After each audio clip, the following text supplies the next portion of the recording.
Okay, hey y'all, welcome to our latest shop talk video.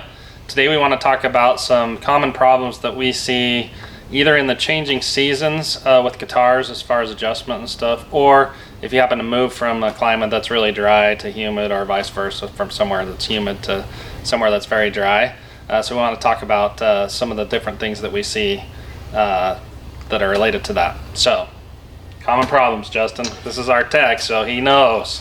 So the biggest thing that I see happening on especially acoustic instruments is during the winter when it gets really cold and dry, the action or the string height can change quite a bit if it's not properly taken care of. So sometimes you'll see where the strings get so low that it just plays terrible and has lots of buzzing problems, or the opposite can occur where the string height gets so high that it's super uncomfortable to play.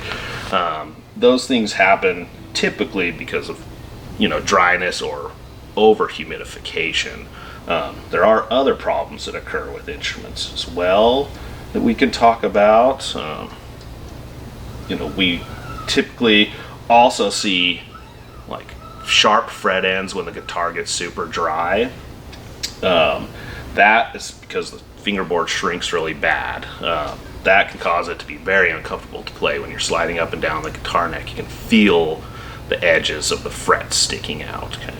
We can kind of give you an example of what it sounds like when we run this little card up and down the edges of the fingerboard.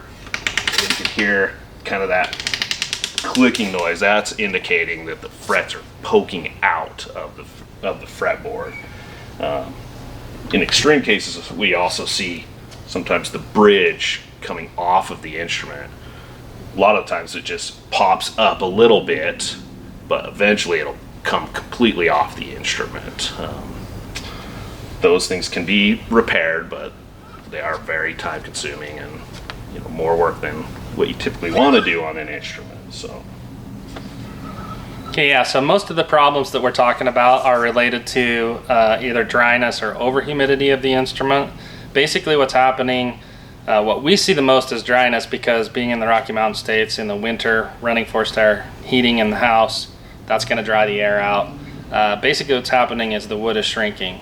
So in the case of your string action either becoming high or low, that's usually related to the top moving. Either the top of the guitar goes up or down in relation to where it should be, or the neck to body joint is moving, so the neck is actually creating a different angle for the strings. So you either get a lot of string buzzing because that's too low, or it becomes really hard to play because it's too high. If you look at the fact of the sharp frets, basically what's happening is the fingerboard is wood, it's shrinking, the metal stays the same no matter what the humidity level is. So those fret edges that were meant to be smooth are now sticking out from the edge of the wood. We call that fret sprout. It's very uncomfortable to play when you're moving up and down the neck, that you're basically catching your skin on those sharp edges. So there are some things you can do to prevent these problems so it doesn't become a repair issue. We can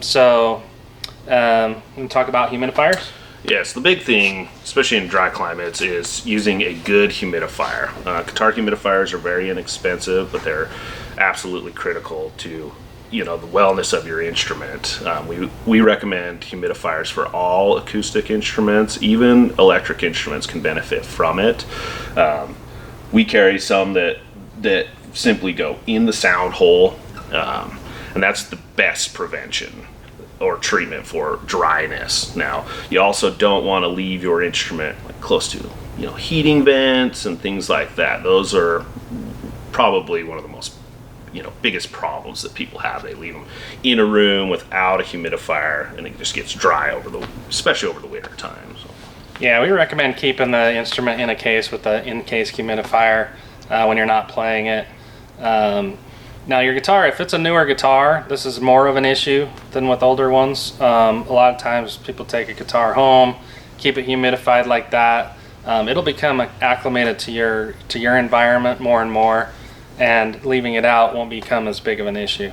It really is environmentally dependent on the individual household. Another thing you can do, if you notice your guitar moving at all, it's important to keep your guitar set up properly at all times. If you notice it getting high, the string action getting higher or harder to play, or a lot of string buzzing, get that taken care of right away. If it's related to humidity problems, start using your humidifier. If it needs adjustment, if that's something you know how to do, make sure you're staying on top of it. If not, take it to a reputable repair shop, luthier, where they can take care of those kinds of issues. It's really important that the setup be done correctly. A lot of times people will start to see these kind of movements and they immediately start cranking on the truss rod. That's not necessarily going to help and could actually cause additional problems. So you see that more than I do. Yeah, that's a common thing in our shop. We get instruments that people have basically mis-set up, or they didn't do it correctly. So if you're not comfortable with it, definitely take it to your local luthier and make sure that they do those adjustments for you. Yeah, absolutely. That will make sure that your guitar plays the way you need it to every time you pop it out to play it, and that it's also a long-term good investment where, you know, years down the road it's still playing the way it should. That's really what we want out of our instruments. So in conclusion, just watch out for humidity related problems, especially at the change in seasons or if you've moved. We get a lot of people that have maybe moved from the East Coast. It's really humid, they move to the Rocky Mountain states and immediately their guitar's playing not the way they want it to play. In extreme cases, we've got a guitar right here. I mean, this has the sharp fret edges. It had a horrible string action. It's got 2 cracks in the top where the wood is actually split from being too dry and the bridge coming off. So in that case, it becomes a pretty elaborate situation to address all of those issues and get the guitar back the way it should be. So pay attention to those things. We'll have more information about humidifiers and different aspects of guitar setup on additional videos. So thanks for tuning in.